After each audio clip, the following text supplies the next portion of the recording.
तो देखें, तारीख में ऐसे बादशाह तो बहुत आए जिन्होंने कई दहाइयों तक हुकूमत की, लेकिन कुछ ऐसे भी गुजरे हैं जिनका आप यूं समझें कि बहुत छोटा सा दौर हुकूमत भी सदियों पर भारी पड़ गया। आज हम एक ऐसे ही हुक्मरान की कहानी में गहराई में जाएंगे जिसका काम आज भी जिंदा है। उस्ताद बादशाह, यानी बादशाहों का उस्ताद। कितना बड़ा लक़ब है ना? और सबसे हैरत की बात पता है क्या है? ये लक़ब उसे किसी दोस्त या दरबारी ने नहीं दिया, बल्कि उसके सबसे बड़े दुश्मन मुग़ल शहंशाह हुमायूं ने दिया था। तो सवाल ये उठता है कि आखिर इस शख्स में ऐसी क्या खास बात थी कि उसका सबसे बड़ा हरीफ भी उसे अपना उस्ताद मानने पर मजबूर हो गया। तो चलें, इस कहानी को बिल्कुल शुरू से देखते हैं। बादशाह बनने से बहुत पहले वो सिर्फ फरीद खान था।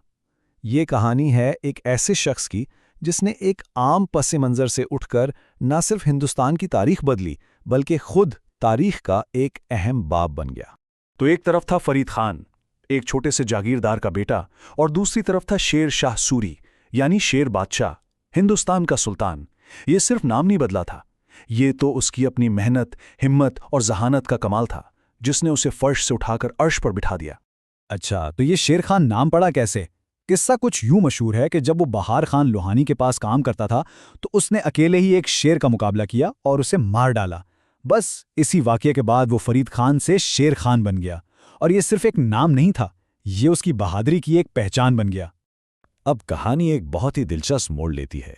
यहाँ शेर खान का टकराव होता है उस वक्त की सुपर पावर यानी मुगल सल्तनत से। और ये सिर्फ दो फौजों की लड़ाई नहीं थी, नहीं, ये दो अलग सोच की टक्कर थी। एक तरफ थी नस्ल दर नस्ल चली आ रही बादशाहत, और दूसरी तरफ था एक खुद साख्ता लीडर जो हर चीज को बदलने का अज़्म रखता था। शेर खान ने यह सब बहुत सोच समझ कर किया। उसने पहले अफगान सरदारों के साथ मिलकर अपनी ताकत बढ़ाई, और फिर जब सही वक्त आया तो उसने मुगलों को चैलेंज कर दिया। और नतीजा, उसने शहंशाह हुमायूं को एक बार नहीं बल्कि 2 बार शिकस्त दी, और आखिरकार 1540 में दिल्ली पर कब्जा करके अपनी सुर सल्तनत की बुनियाद रख दी। और ये कोई छोटी मोटी सल्तनत नहीं थी। इसने सिर्फ दिल्ली ही नहीं जीता, बल्कि पंजाब, बंगाल, राजस्थान, इन सब बड़े इलाकों को फतह करके एक बहुत बड़ी एम्पायर खड़ी कर दी। लेकिन ये सिर्फ इलाके जीतना नहीं था, ये एक नए और मजबूत निज़ाम की शुरुआत थी।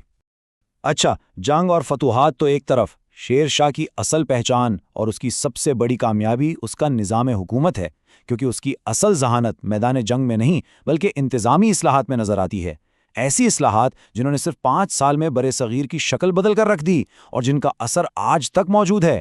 अब जरा इस बात पर गौर करें, आज दुनिया की तकरीबन 1/4 आबादी यानी 25% लोग जो करेंसी इस्तेमाल करते हैं, उसका नाम और तसव्वुर शेरशाह के बनाए हुए चांदी के सिक्के रुपया से निकला है। ये वाकई हैरानकुन बात है और उसके विजन का सबसे बड़ा सबूत है। तो इसका निज़ाम हुकूमत 4 बड़ी चीज़ों पर खड़ा था।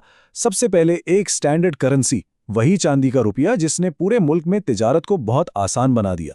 दूसरा इंफ्रास्ट्रक्चर, खास तौर पर मशहूर ग्रांड ट्रंक रोड जिसने सल्तनत के कोने कोने को जोड़ दिया। तीसरा मुआशी इस्लाहात, यानी उसने गैर ज़रूरी टैक्स और ड्यूटीज़ कम की ताकि बिजनेस फले फूले। और चौथा, जो शायद सबसे अहम था, वो थी मजहबी रवादारी, एक ऐसी पॉलिसी जो ज़माने में बहुत कम देखने को मिलती थी। शेर शाह की शख्सियत का ये पहलू भी बहुत दिलचस्प है। देखें, वो खुद एक पक्के और दीनदार मुसलमान थे, 5 वक्त के नमाजी, लेकिन जब हुकूमत चलाने की बात आती तो वो एक सेक्युलर हुक्मरान थे। उनकी पॉलिसियां सबके लिए बराबर थीं, चाहे किसी का कोई भी मजहब हो, और ये उस दौर के हिसाब से वाकई एक बहुत बड़ी बात थी। हर उरूज को जवाल है, ये तो सच है, लेकिन शेर शाह की सल्तनत का जवाल इतना ही अचानक और ड्रामाई था जितना उसका उरूज था। एक ऐसी सल्तनत जो शायद तारीख का रुख बदल देती, वो एक ही लम्हे में एक बदकिस्मत हादसे की वजह से ख़त्म होने के दहाने पर आ गई।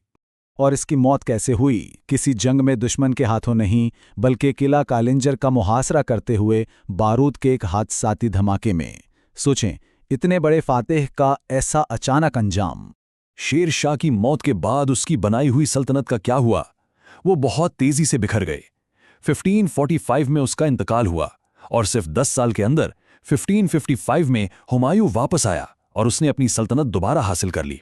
इसकी वजह शेर शाह के बाद आने वाले नाअहल जानशीन और आपस की लड़ाइयां, जिन्होंने पूरी सल्तनत को अंदर से खोखला कर दिया।